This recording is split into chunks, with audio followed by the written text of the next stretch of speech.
19h30 ci télévision Futur Média mbokki salaamaaleykum dalee nag jàmm ci jotaayu xibaar yi li ci gën a fës te ñu dem ko jukki daañu ko door ci langu politique bi fii ci réew bu Sénégal yenn ci ay leader chef de parti membre yu coalition Yewwi Askan Wi ñoom ñooñee mer ba futtu la ñu def daal di joxoñ baaraamu tuuma ki nga xam ne moom moo di Khalifa Ababacar Sall leneen itam loo xamante ni moo tax ñu daal di mer di anam mi nga xam ne am nañ ko ci jafe-jafe ngir daal di jot li nga xam ne nag moom moo di liste bi lu ni mel tënk na li nga xam ne nag moom moo di élection législative nga xam ne moom la ñu dëkkmal anam bi nga xam ne loolee la ñu doxalee bu ñu jugee Ndakaaru daañu wutali diwaan bu Mbour Géej foofee itam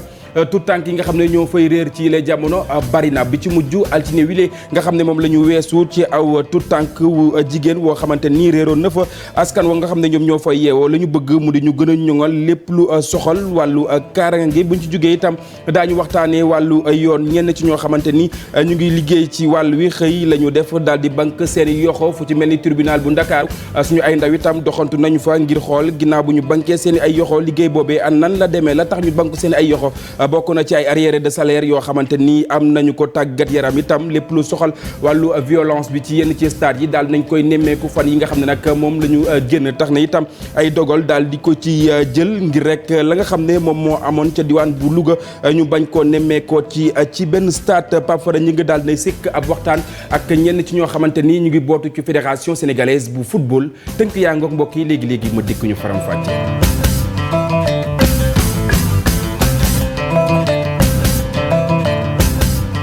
jërë ngeen jëf mbokk yi ñu nuyu leen ci gën gi nuyu doore ko na nga xam ne itam noonu la ñu ko junjee woon langue politique bi la ñu koy dooree yenn ci leader chef yu parti ak itam membre yu coalition Yewwi Askan Wi mer ba futt la ñu def joxoñ baaraamu tuuma ki nga xam ne moom moo di Khalifa Ababacar Sall la ko wund itam bokk na ci anam bi nga xam ne noonee la ñu amalee investiture yi lépp lu soxal itam jotee wi nga xam ne am nañu lot nañu ngir daal di jote li nga xam ne nag moom moo di liste bi lu loolu lépp nag bokk na ci loo xamante ni daal dañ koy yëkkati ci ndaje wi nga xam ne ñu ngi ko doon amal niki tey alxasan ñoom dañoo meroon am déet.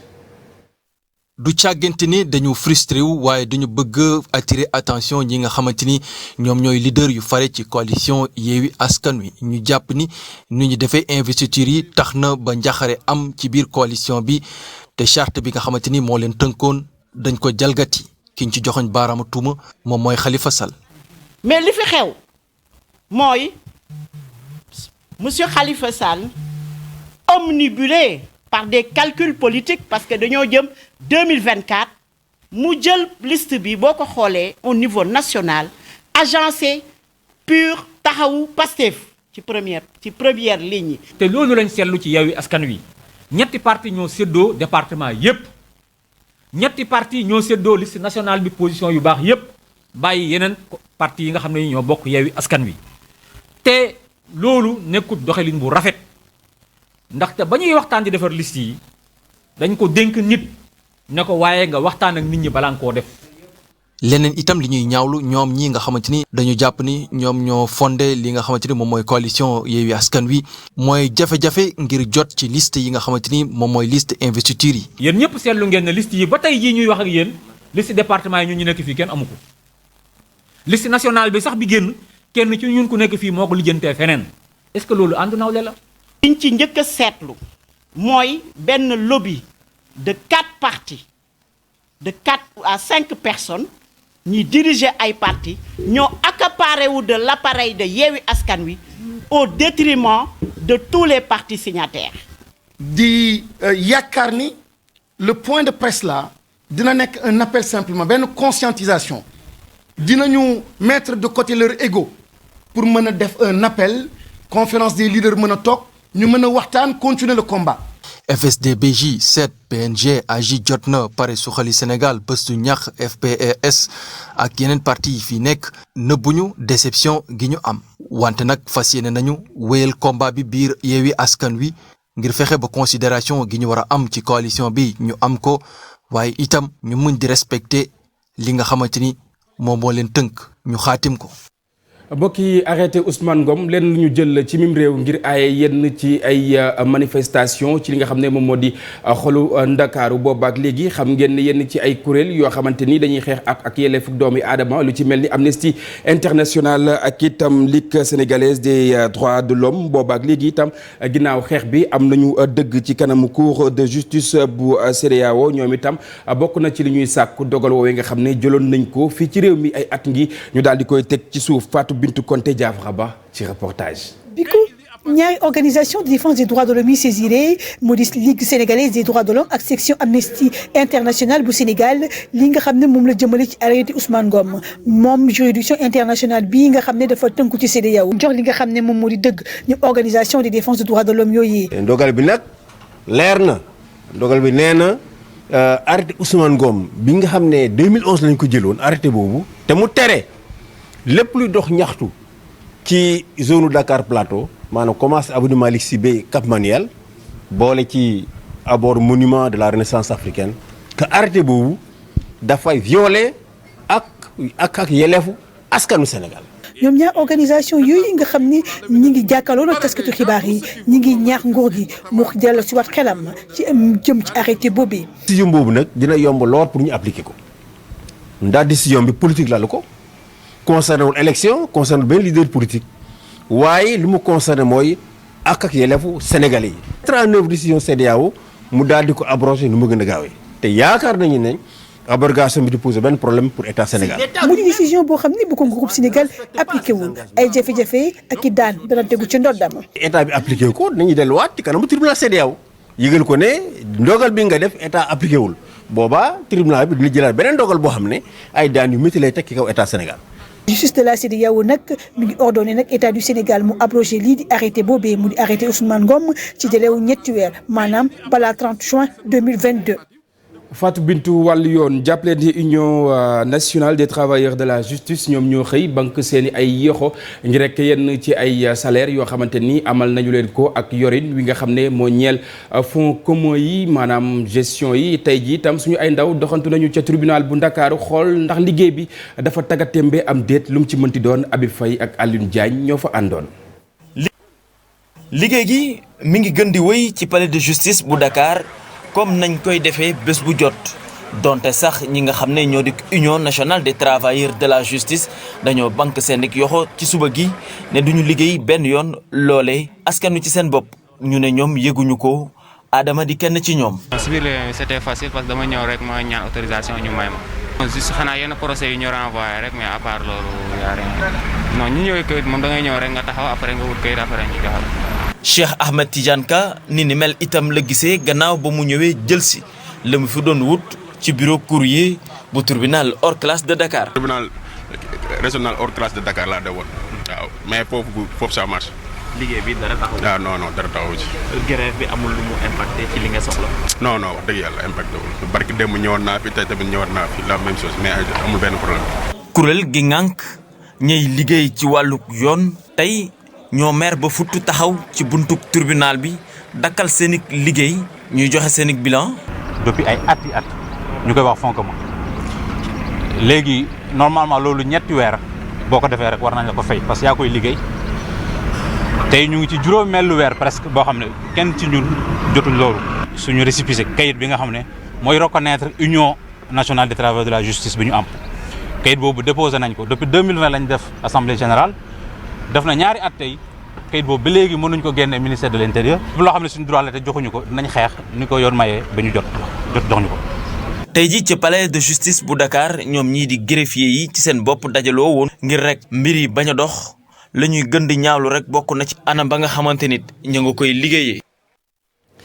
Abi Faye ginnaaw palais de justice ñu wutali beneen ab diwaan bokk na ci Kayar Mbayaan ak itam kër Abdou Ndoye foofee itam ñi nga xam ne ñoom ñoo yëngu ci wàllu mbay ak yeneen yu ni xeetoo bokk na itam ci lépp lu ñeel wàllu napp ñoom ñooñu itam seen ak doxalin wala seen ak nekkin la ñuy ñaawlu ginnaaw li nga xam ne nag moom moo di ñàkkum carburant bi ak yenn ci ay jiwu yoo xamante nii daal nañ koy yokk xëy nañ taxaw ca mbedd ma ngir rek fësal li nga xam ne moom moo di seen ak nakar Cheikh Anta Diop ak Selatir. manqué gasoil bu tar am fii ci Kayar moto pompe yi nga xamante ne moom mooy dawal forage yi nekk fii ci Kayar te nag baykatu dër yi di ci arrosé daanaka dara doxatul Kayar baykat yi nekk ci njàqare fii de ay hectares yi tool ñuy bay ci wàllu lëjum sobleeg suppame ba ci pombiteer daanaka lépp yàqu na. gi ci gis borom tool boo gis lii liggéey toolam ak li fay wut sa njëriñ ëpp na 100 personnes lii dunda réew mi ñun ñoo ngi ci biir léegi nag ñu bëgg rey baykat yi di leen dunde ci aw tur léegi jël nañ li nga xamante ne ñoom buñ ko amul duñu mën a fexe ba am dara muy lan gasoil bi buñ ko amul naka la mbay mi ñore léegi baykat yépp dee nañu nag te président su bëggee réewam dox su bëggee ay nitam na gestuwaat ay baykatam yoo xamante ni ñoom ñoo nekk ci secteur bi nekk yeneen secteurs yi muy lan gasoil bi ak engrais bi. Modou Fall mi nga xamante ni moom moo jiite kuréel gi ëmb nag baykatu dër yi nekk ci Kayar nee na jafe-jafe yi nag bokk na ci lu jëm ci wàllu engrais bi que lépp la ñu yokk. zone na ñaay bi yëpp tool yaa ngi wow ñu ngi gasoil yóbbu kon bi ñu des mooy jëm ci wàllu li nga xam ni moo jëm ci wàllu mbay mi engrais. kenn ku ne xam ne kenn mënut a wax mbay te engrais amul. engrais bi nga daan jënd saako 9000 tey mi ngi 35000 doo ko gis. loolu catastrophe la état wu Sénégal milliards yi muy jël di ko dugal ci yenn secteur baykat yi gisuñ seen bopp. fii ci Kayar baykatu toolu dër yi de am nañu njàqare lool ndaxte seen tool yaa ngi nii daanaka lépp lax na gasoil amul amuñu ndox mu ñu arrosé nee nañ ren jii de bu ñu sàgganul ay junni tonu légume dina yàqu fii ci Kayar ak ci zone des Niayes.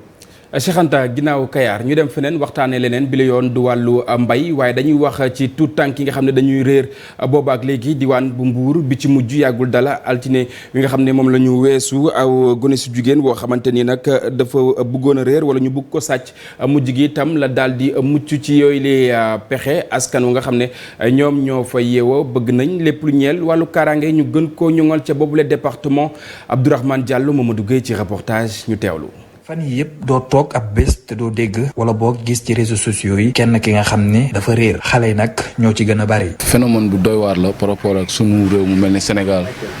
yàgg nañ di seetlu ko ne élection buy jub si muy présidentielle locale wala yeneen législative yi dañuy faral di dégg ay xale yu ñuy kidnappé yenn xale yu ñuy rey ci ay phénomènes yu ñaaw sax yu ñaaw. vraiment ñu koy ñaawlu nekk lu ñaaw. mbir moomu sax tax na ba nit ñi jàpp ni waajur yi war nañu gën a sàmm seeni doom yi. parents yi di leen wax ñu mën a toppatoo bu baax seen xale yi que xale yi suñu génn ñu xam bu baaxee fu ñuy jëm même ñiy jàngi école wala ñuy jàngee alxuraan aussi tamit ñu xam exactement seen emploi du temps lii la ban heure la ñuy dem ban heure la ñuy wàcc seen xarit yi sax su ko jaaxee aussi tamit ñu daal di leen xam. nguur gi moom it li ko war daf ko war a mën a def bu ñu sukkandikoo ci ñenn ñi nga xam ne jot nañoo dajeek ñoom. ñoom aussi war nañu xar seen tànk tubéy bu baax a baax taxaw ci sécurité population ba nga xam ne loolu ñii def jëf yu ñaaw yooyu bu ñu leen jàppee dinañ am ñu defanteek ñoom ba nga xam ne loolu dootuñu ko def. ci fàttali mag ñi tamit bokk nañu ci ñi nga xam ni nemmeeku nañu fan yi dañuy réerlu ci gën a bari waaye tamit dañ leen di agressé ci mbedd mi. wàllu dem ak dikki rawatina nag mu ñeel xal wa jëm Nganda utali fa nga xam ne nag moom moo di Kaffrine foofee itam ginnaaw joyanti woo xamante ni amal nañu ko fa accident yi nga xam ne nag dañu fay ko fay nemmeeku dafa gën di bari yenn ci ay charrette wala boog yeneen ci ay loo xamante ni day tegu ci xàll wi dañuy amali dem ak dikk te du am benn mandarga woo xamante ni dina soxal wàllu signalisation ak yeneen yu ni xeetoo bëgg nañu itam ñi nga xam ne ñoom ñoo di autorité yi daal di ciy jël aw dogal Oumar Ndiaye Boubacar diggante Nganda ak Kaffrine jamono ji bëri lool ay accident yu ñu ci nemmeeku ba ay bakkan di ci rot moo waral nag chauffeur si nekk ci arrêt Nganda joxoñ baaram borom charrette yi ak borom moto yi nga xam ne yu ci bëri amun ay katajoo. jafe-jafe yi mooy diggante charrette yi nga xamante bi ñu ngi dox guddi ci yoon wi te duñ am benn lumière charrette boo ci gis mu nga sarse mat seen kii yi nga xamante ne bii dañ koy roñee ngooñ muy lu yaatu nga xamante presque mën na jël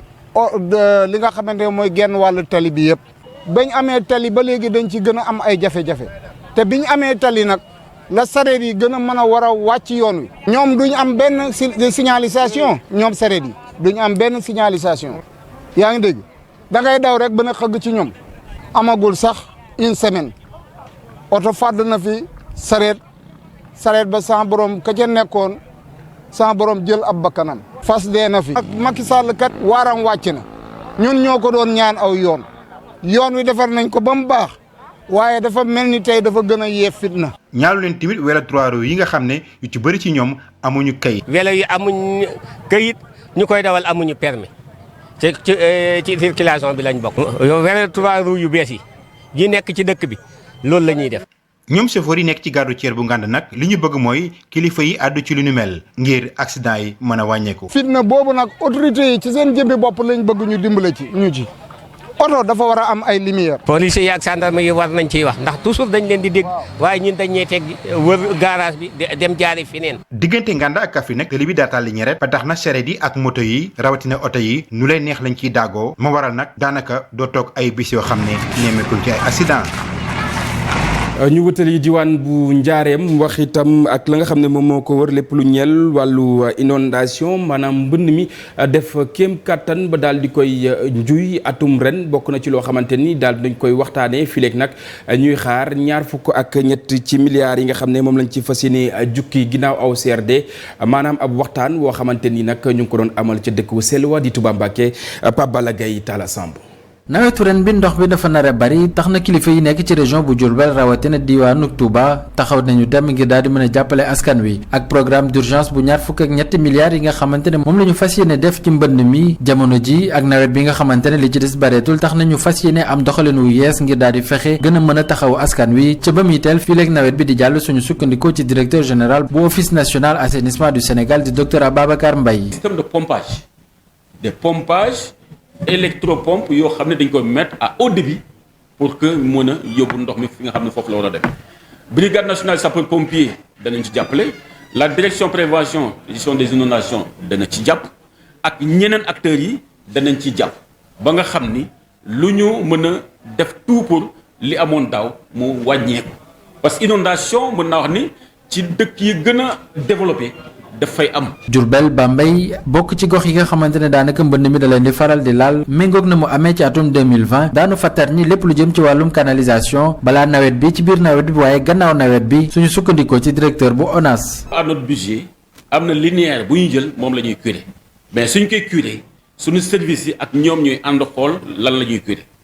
léegi nag waxu nit ñi dañuy limité wu ci loolu mais suñu amee fur et à mesure benn budget boo xam ni dolli nañ ko ci. dañuy mën a continuer vraiment dolli linéaire bi ñuy curé. moom mi nga xamante ne lépp lu jëm ci opération gestion inondation moom moo koy amal ci région bi gouverneur bu Diourbel di rafetlu bu baax a baax taxawaayu mairie yi nga xam ne fas yéene nañoo daal di gunge ñi nga xam ne ñooy liggéey ci lu ni mel. fukki pompe ak juróom-ñeent yi paan maire Touba ci boppam ci tàng-tàng bi nee na man dinaa réparer pompe yëpp. wut fu ñu def ñi nga xamante ne xëy na ñu daal di loru ci mbënn bi jàppale waat sapeur ci équipement pompage ak yu ni mel bokk ci li nga xam ne moom la ñu tënk kilifa yi autorité administrative technique ak ñi nga xam ne ñu kilifa diine yi ñoom ñëpp déggoon nañu ngir fexe daal di moytu lépp lu jëm ci mbënn mi nga xamante ne amoon na daaw taxoon na lu tolloog junniy borom kër ak lu topp daal ci. aywa ñu àddu ci leneen mu ñeel génnuk àddina ki nga xam ne nag moom moo di maître Pape Jean Sey bu ngeen miinul kanamam amaana mën ngeen dégg turam moom moomee itam taxawaay bu mucc ayib bi nga xam ne amaloon na ko fii ci wàllu yoon fii ci réew bu Sénégal bëri na itam ci ay dossiers yoo xamante ni da ko doon défendre bu baax a baax ni ki démb dong ma nga woon fa nga xam ne moom moo di ca tribunal ca bit gànnaar bu réew bu Sénégal la ñuy wutali fekk fa Ousseynou Diop ci kenn ci koo xamante ni bokk na ci njabootu ki fi dëddoo Fara Silla lay wuyoo ñu teetaan ay kàddoom. dëkk su ñëwee Ndar dem hôtel de këru famille bi lay toog koo koy maître Pape Jean Sey mooy préciser lu am solo fukki at ak juróom dafa am cardiaque il faut pas que les gens dugg ci yenn détails yi non dafa am cardiaque fukki at ak juróom première crise bi mu ko def France la yeewoo lañ ko yóbbu après mu dellu si li war a am moo am yàlla jël na ko dañuy sant suñu borom fu ne la lay dale cardiaque bi fu ne la lay dale fekk dal na ko ci benn procès muy sentir mi ngi ñëw li war a am ci guddi gi am macha allah beneen bi mooy que ni ma rappelé nit ñi leen sportif émérite la bokk na ci jeune génération bi nga xam ne en 1981-82 cette génération de jeunes joueurs qui a mené la Linguère en D1 il fut moom tim président Saint-Louis basket club la koor bu jotee bu ci mujj Balakoos dafa def bunt par bunt man daf ma nëbb frère yi nëbb ñun ñëpp day ñëw fëgg buntu kër gi nga ubbi mu jël saako ceeb lam ci war ak xaalis jox tër dem yoonam. yàlla na ko suñu borom fay ay jëfam yu baax ci samay kàddu itam télévision Futurs Médias mi ngi koy jaal askan wu Sénégal rawatina njabootam ñu àddoo ci leneen mbokk yi mu ñeel ñetteel bi yoon ñuy amal li nga xam ne nag moom moo di Dakar fait sa comédie xam ngeen ne lu mel moom Samba Kanté moom moo koy amal dina bëri nag ci ñenn ci ñoo xamante ni dañuy yëngu ci wàllu caada ñoo xamante ni daañu teew ci capitale bu Sénégal ngir rek daal di jaay bu baax li nga xam ne moom moo di destination bi ñu teewlu ay kàddoom ci micro Ibou Diouf ak Amadou Ba. ci dëkk bi dafa am ay talent yu bëri mais amuñu expérience ci extérieur bi quoi donc léegi ñun suñu lu ñu bëgg ci adduna bi surtout Sénégal suñu réew bi ñëw jox leen suñu expérience voilà pour ñu former nekk de vrais humoristes yóbbu leen Europe pour ñu def tournée yu ngand pour reetaan tubaab yi parce que tubaab yi ñoom dégguñu wolof voilà pour ñoom seen reetaan mooy français donc léegi il faut que ñu mélanger le français bi ak wolof bi ñun suñu métier mooy loolu comme voilà seen doom la voilà mu ngi ci adduna bi yëpp ñu ko xam ak Kor la Sauté parce que dafa mun comédie bi mais moom comédie bi day mélanger sénégalais ak français loolu moo tax on est tous fiers de lui donc léegi voilà ñu ngi leen di xaar ñëw leen ñu xomb sal bi quoi. lu ni mel nag gulet ñu koy amal mu ñeel prix bu Cénacle national du livre xam ngeen ne lu ni mel lu toll ci juróom-ñeenti livre lañu rek daal di jël mu ñeel finalu ñi nga xam ne lu toll ci fanweer ak ñett ci ay écrivain lu ni mel itam jàppale ne lauréat bu nekk itam dina am ci lu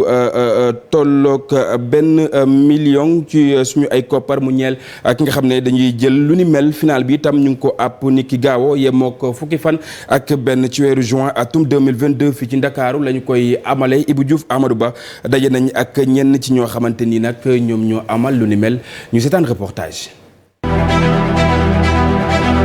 Prix Cénacle national du livre mu aju ci ay activités yoo xamante ne liñ ci jublu mooy gën a ñaax ndaw yi ak ñëpp ñiy safo wala bind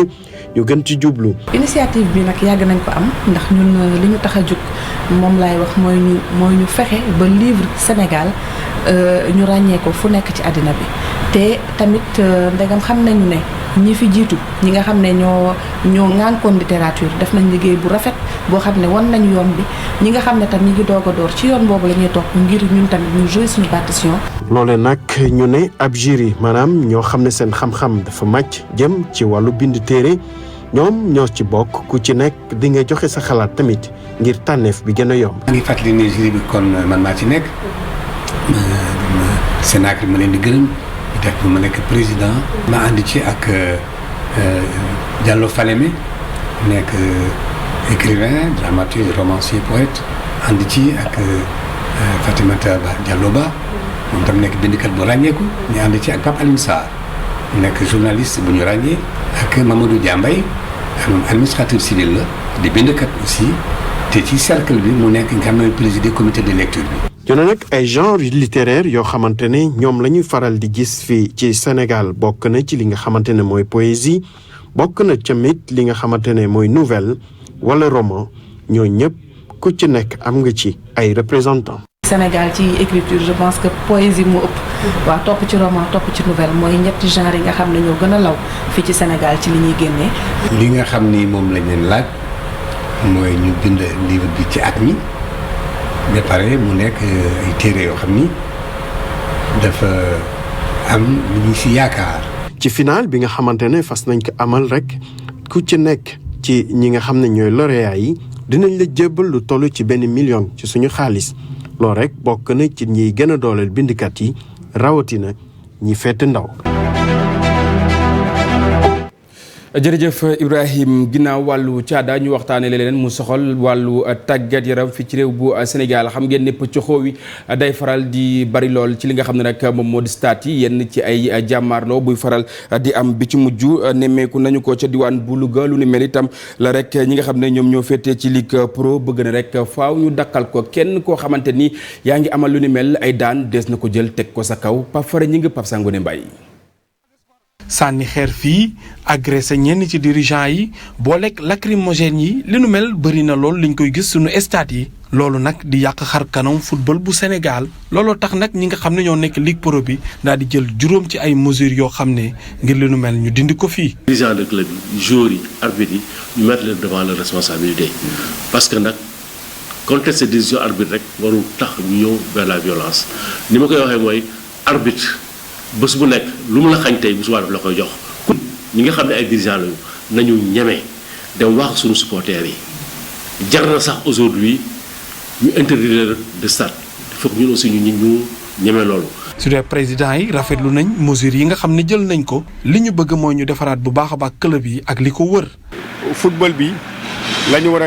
càmbaraat te buñ càmbaree professionnel di supporters yi dinañ mën a xam lan mooy seen rôle au niveau du football. tout nag li nga xamante ne si bokk na ci mesure yi ligue bi jël dindi ci tout ce qui est ay lu bokkul ci lu xel nangu ñu gëmloo tout le monde tous les acteurs joueurs yi en particulier encadrement technique bi que ne football c'est somme effort mooy récompenser résultat. bu dee arbitre yi sax léegi am nañu sañ-sañ daan ñi nga xam ne ñooy def ay xërëm ci jongante yi moo tax ne ñi nga xam ne ñoo nekk dirigeants yi di laaj arbitre yu baax. joueur bu jógee fii daw ba fële sànni benn affaire nañ ko jox carton jaune bu fekkee ne defaat nañ ko jox carton rouge commissaire bi def rapport am arbitre bi def rapport am ñu sanctionné joueur bi sanctionné président club bi wala ñu sanctionné secrétaire général club bi. arbitre bi moo war a joxe sanction immédiate parce que moom la maître du terrain moo mën a xam li xew mais bu ñu xaaree ba nga xamante ne def na benn rapport avant ñu koy délivrer 3 mois 4 mois day fekk match bi passé xam nga xool yi féexaat Sénégal nekkaat ci beneen affaire bu ko defee nag incident bi du mës a jeex. te nag war nañu jël ay mesures pour yokk seen niveau